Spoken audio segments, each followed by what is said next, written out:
The room was heavy with tension, cameras clicking like impatient metronomes, every eye fixed on the long table where power itself was on display. Representative Jasmine Crockett leaned forward, voice steady, measured, a rhythm of reason weaving through her words.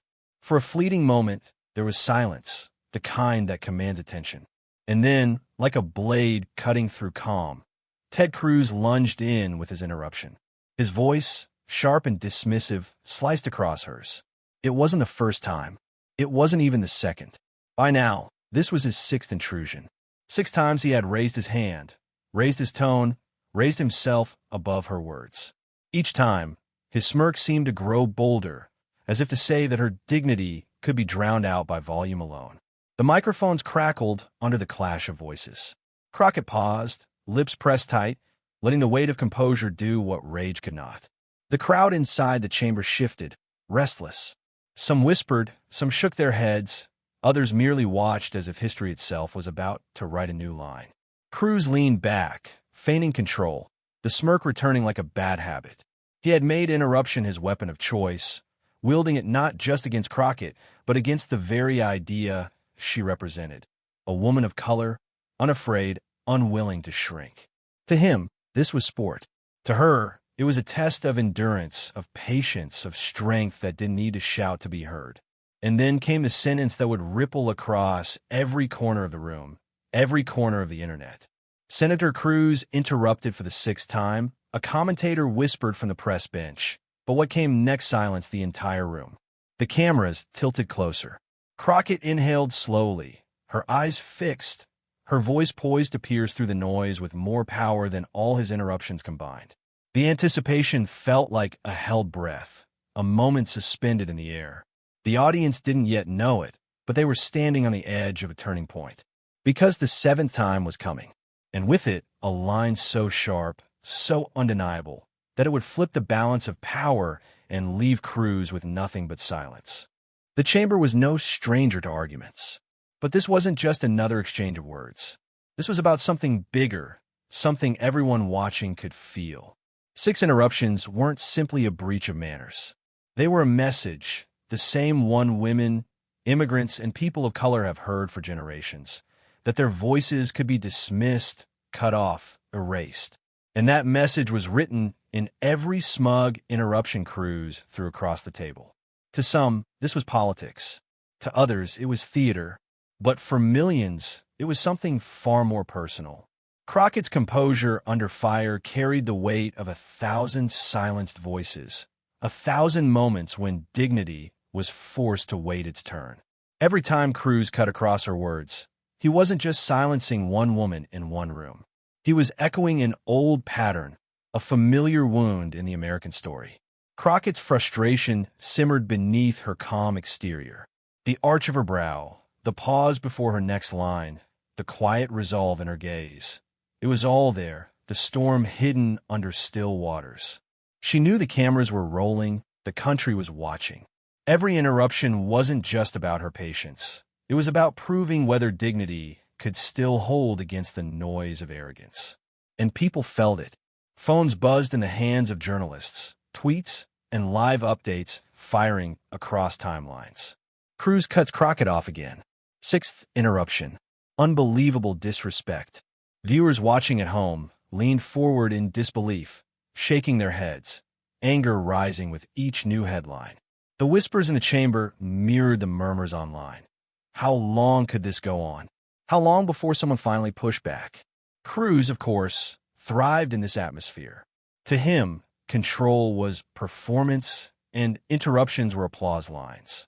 But the thing about arrogance is that it rarely knows when it's gone too far. Each interruption may have earned him a chuckle from allies, but it also built a fuse that was running shorter by the second. And Crockett? She wasn't shrinking. She wasn't folding. Her silence wasn't surrender. It was strategy. Her restraint was the prelude to a strike, one that would land not in anger, but in clarity, in precision. Because sometimes the sharpest blade is the one revealed only when the opponent believes you're defenseless. That's why this moment mattered. It wasn't about the noise filling the room. It was about who would be remembered once the noise faded. Would it be the senator with his interruptions, or the congresswoman who waited, endured, and then shattered the silence with one line? The crowd didn't know it yet. Neither did Cruz. But the stage was set, the stakes were higher than they appeared, and the patience of dignity was about to become its greatest weapon.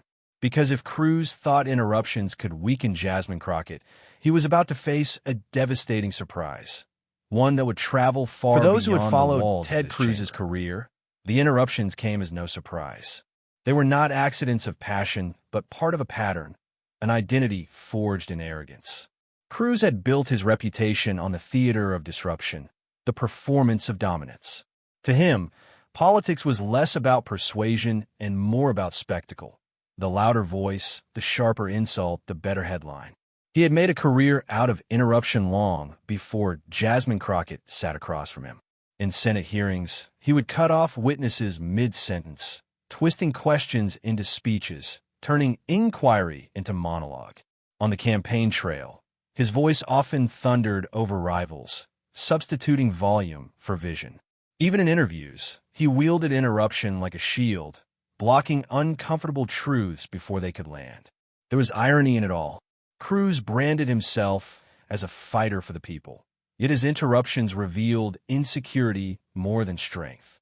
A man certain of his ground doesn't fear another's words. A man confident in his vision doesn't scramble to drown out voices he can't control. Every sharp cut into Crockett's speech carried with it not power, but panic. The panic of someone who knows that logic and dignity can unravel bluster in a single breath. His history was littered with moments that showcased this contradiction. The government shutdown fiasco, where he spoke for hours on the Senate floor, reading Dr. Seuss as if the performance itself could mask the damage he was causing. The debates where he smiled through gritted teeth, repeating rehearsed lines while ignoring the substance of what stood against him. The hearings where witnesses tried to answer, only to be steamrolled by his voice, his timing, his refusal to listen. Cruz thrived in environments where interruption was mistaken for strength. It gave him the illusion of control, the appearance of command. But illusions only last until they meet something real, something patient enough to endure and powerful enough to wait. And in Jasmine Crockett, he had found that reality. As the sixth interruption rang out, Cruz believed he was playing his old game again, the same one that had earned him headlines and applause in the past. He believed dominance was performance, that swagger was substance, that his role as the antagonist could not be challenged. But what arrogance never accounts for is the turning point, the moment when performance collapses under the weight of truth. And that collapse was coming. Every camera angle captured his smirk. Every pen scribbled his dismissive tone. To his supporters, it might have seemed familiar. Cruz in his element, confident, unyielding. But to the millions watching beyond the chamber, it looked different now. The interruptions no longer read as strength. They read as desperation. They revealed the cracks beneath the polished front, the unease of a man threatened not by shouting, but by the quiet persistence of dignity.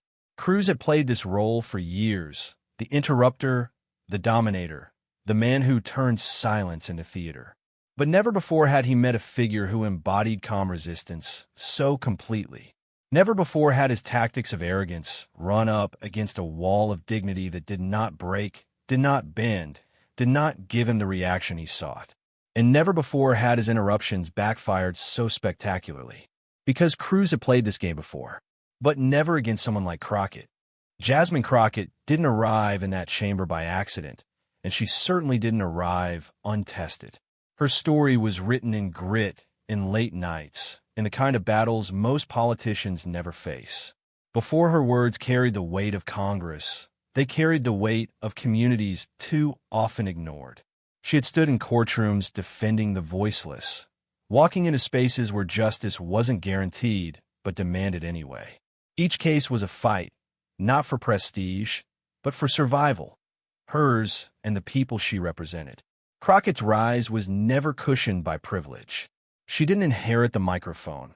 She earned it, piece by piece, against odds that were never stacked in her favor. As a black woman in politics, she knew that interruptions weren't just parliamentary tactics.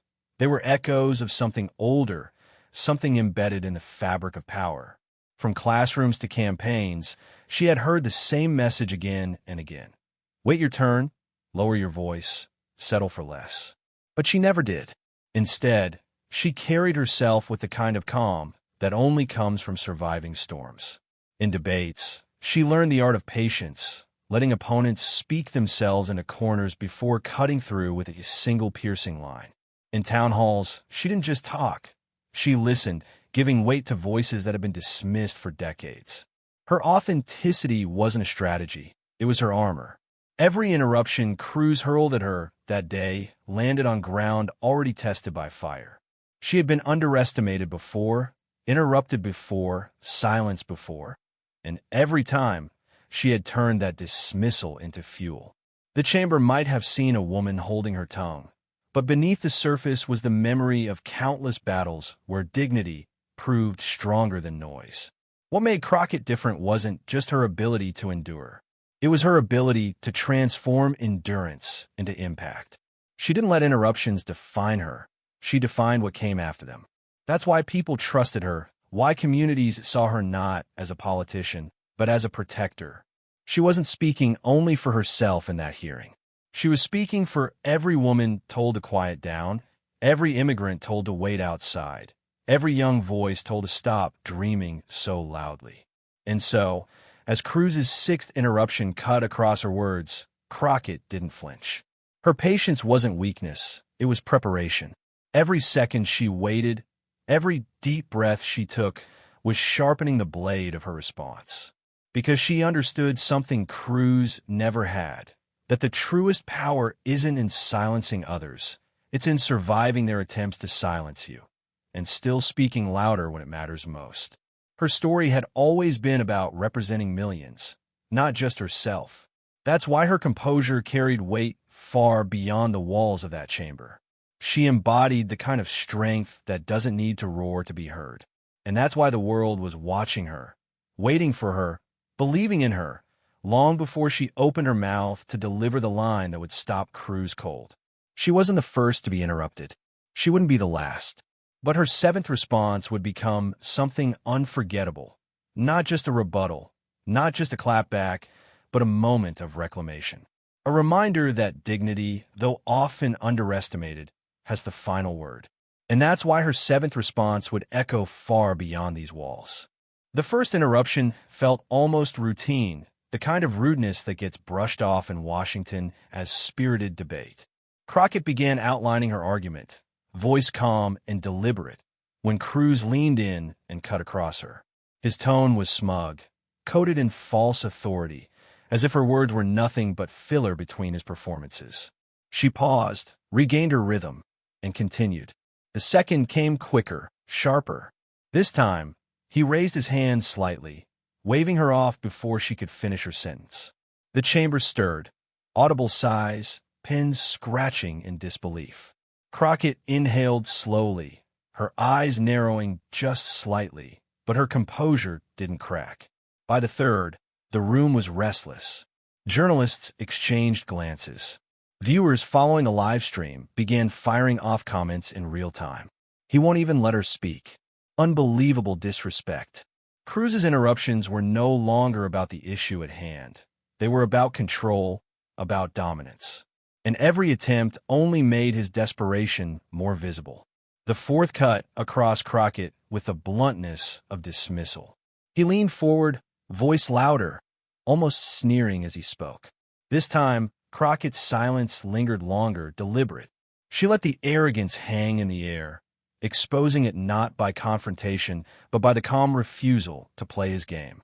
People watching at home leaned forward. Something was building. The fifth interruption was met with a ripple in the chamber. A murmur of frustration rolled through the seats as Cruz once again steamrolled her words. This time, a sharp glance from Crockett told the story. Patience tested, dignity unshaken. She adjusted her papers slowly, a gesture of control, reclaiming the pace even as Cruz tried to steal it. By the sixth, the tension was unbearable. Cruz cut across her yet again, voice booming, smugness dripping from every syllable. The chamber reacted audibly now, gasps, whispers, even a few groans. Viewers online were furious. Hashtags began to bubble.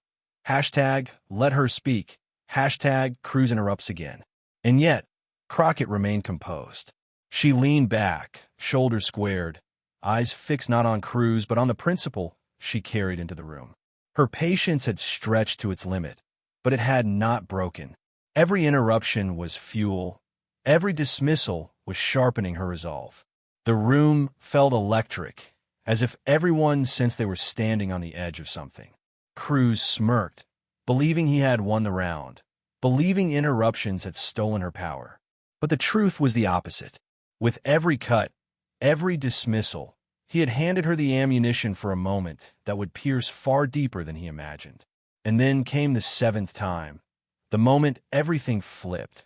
The seventh interruption came like all the others. Cruz leaning forward, voice booming, words meant to bulldoze rather than debate.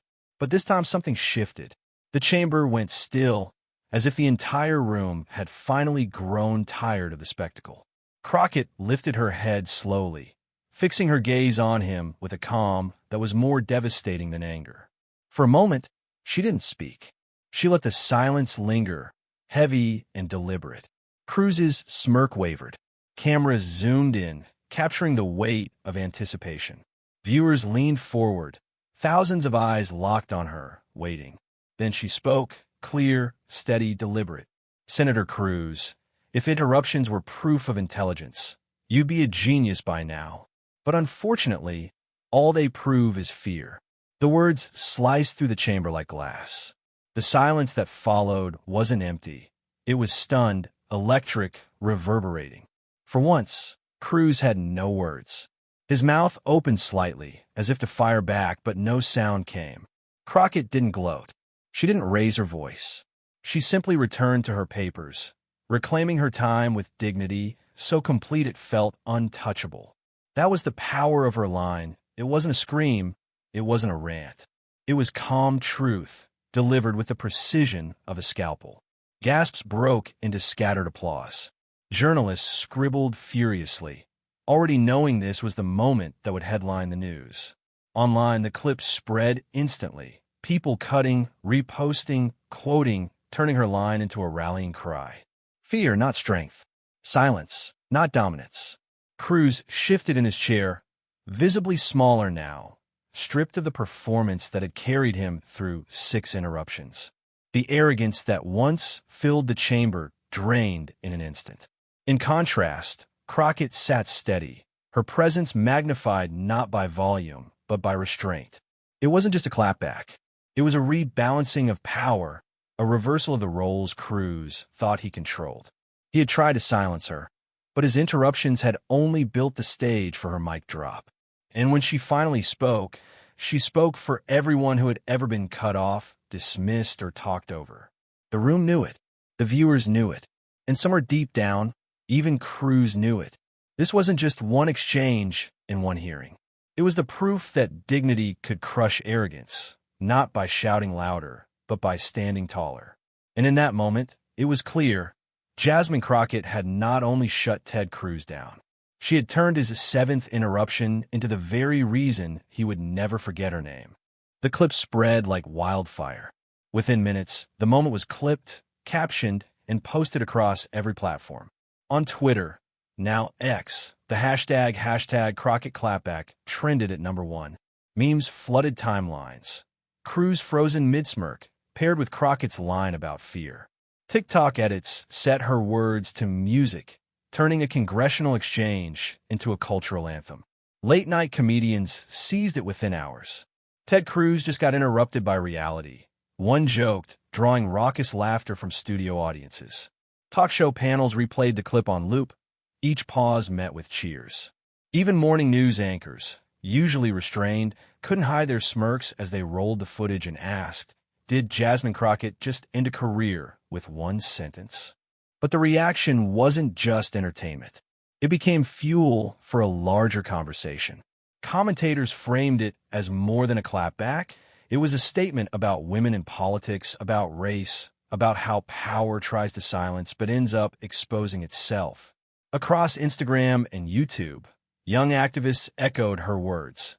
Interruptions don't show strength, they show fear. Politicians chimed in too. Allies praised her composure. Even some critics admitted, begrudgingly, that Cruz had been caught flat-footed. For progressives, it was a rallying cry. For conservatives, a bitter pill. But for ordinary people watching from their living rooms, it felt like justice, brief, sharp, and undeniable. And the ripple effect only grew. Editorials ran headlines like, Crockett's 7 words that stopped Cruz in his tracks. College students printed her quote on posters. Podcasts replayed it, dissecting every beat of her delivery. It wasn't just a viral moment. It was validation, especially for those who had felt the sting of being dismissed or talked over. By the week's end, one fact was clear. Crockett's words had leapt beyond the committee room. They had entered the bloodstream of American culture, a reminder that sometimes the loudest noise is defeated not by louder noise, but by truth spoken calmly, at exactly the right moment. And as the wave of reactions built higher, the question loomed, would Crockett let this moment remain just a viral clip, or would she transform it into something larger, something enduring? In the days that followed, Jasmine Crockett didn't bask in the applause or chase the headlines. Instead, she reframed the moment with clarity. To her, it was never about winning an argument. It was about exposing a pattern. Every interruption, she explained in an interview, wasn't just aimed at me. It was aimed at the voices I represent. Women, people of color, everyday citizens who know what it feels like to be spoken over. Her words landed not as self-congratulation, but as a mirror. Millions watching recognized themselves in her experience. The meeting where their ideas were stolen, the classroom where their voices were ignored, the workplace where silence was forced upon them. Crockett's calm strength showed something profound. Interruptions don't erase dignity, they amplify it. By refusing to match Cruz's volume, she proved that composure is not weakness. It's strategy, and it's power. She went further, turning her clapback into a teaching moment. Interruptions are a tactic of fear, she said. But dignity doesn't flinch. It doesn't beg for space. It claims it. Those lines echoed across speeches, classrooms, and online discussions, transforming her mic drop into a philosophy of resilience. The moral was unmistakable. Power built on arrogance eventually collapses under truth. Cruz had used his voice to dominate, but Crockett used hers to illuminate. In that contrast, viewers saw a choice about what kind of leadership America should reward, the kind that shouts or the kind that listens and responds with purpose. Her moment reminded audiences of a simple truth. Respect will always outlast ridicule. Arrogance can control a room for a minute, but dignity can inspire a generation. And so the story was no longer just about Ted Cruz interrupting Jasmine Crockett 6 times. It was about what happened the 7th time. A reminder that interruptions can't silence courage, and that truth, when spoken with calm precision, can shake even the loudest rooms into silence. Because dignity doesn't just survive interruptions. It triumphs because of them. 6 interruptions. 6 attempts to drown out her voice. 6 moments where arrogance thought it could win. But it was the 7th time that changed everything. Ted Cruz believed his volume could overpower dignity. Instead, his interruptions built a stage he could not control. Jasmine Crockett stepped onto that stage, waited for silence, and delivered a line so sharp it turned his weapon into his weakness. That was the moment the room shifted, the moment arrogance collapsed, the moment dignity proved it doesn't just survive interruptions, it conquers them. This story isn't just about a clash in a committee room. It's about what happens every day in classrooms, offices, and families, where some voices try to dominate and others are told to shrink. Crockett's words remind us that calm truth can cut through the noise louder than any shout ever could. And that's why this moment matters. Because it tells us we're not powerless when interrupted. We're not erased when silenced. We're stronger when we rise with dignity. If you've ever felt talked over, dismissed, or underestimated, Crockett's 7th line belongs to you too. It's proof that even in the loudest rooms, respect can still be heard. So here's the call. If you believe dignity deserves the last word, share this story. Pass it on. Let her words travel beyond the walls of Congress into every space where arrogance tries to rule. And if you want more stories where truth stands taller than noise, subscribe now. Join this community. Because this isn't just commentary, it's a movement. A movement to remind the world that dignity is louder, stronger, and lasting. The interruptions may continue, but so will the truth.